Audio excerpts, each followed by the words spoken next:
Λοιπόν, ήρθε το δεκατιανό, παιδιά. Κοίτα εδώ τι έχει φτιάξει ο παγάσας. Έργο τέχνης σου λέω, ζωγραφίζει αυτό, ζωγραφίζει. Μέρα 5 και πάμε να δούμε πώς κυλάει. Αφού πρώτα φάω αυτό το ωραίο δεκατιανό. Φοβερή μέρα σήμερα, πάρα πολύ ωραία. Έχει ήλιο, έχει ζεστάνει και λίγο γιατί γενικά έχει βάλει δροσούλα. Έχει κόψει και το σουελάκι ρόλι και είμαστε σούπερ μέχρι στιγμής. Το εξαφάνισα. Το κακό είναι ότι μου έφερε μόνο ένα. Ήθελα και δεύτερο να πω την αλήθεια. Πώς το βλέπεις? Κάτι μας έχει πιάσει να γυαλίσουμε όλα τα ταμπελάκια του καραβιού. Φύγαμε για μεσημεριανό.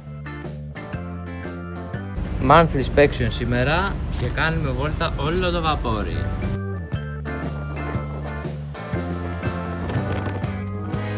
Εγώ για νερό άνοιξα, τώρα αυτά πως βρέθηκαν δεν ξέρω. Τρώμε και το βραδινό μας, σουφλακάρα και πάμε για ξεκούραση. Έφτασε η ώρα της βραδινής της βάρδιας και βγήκε και το φεγγαράκι. Μία ομορφιά σου λέω.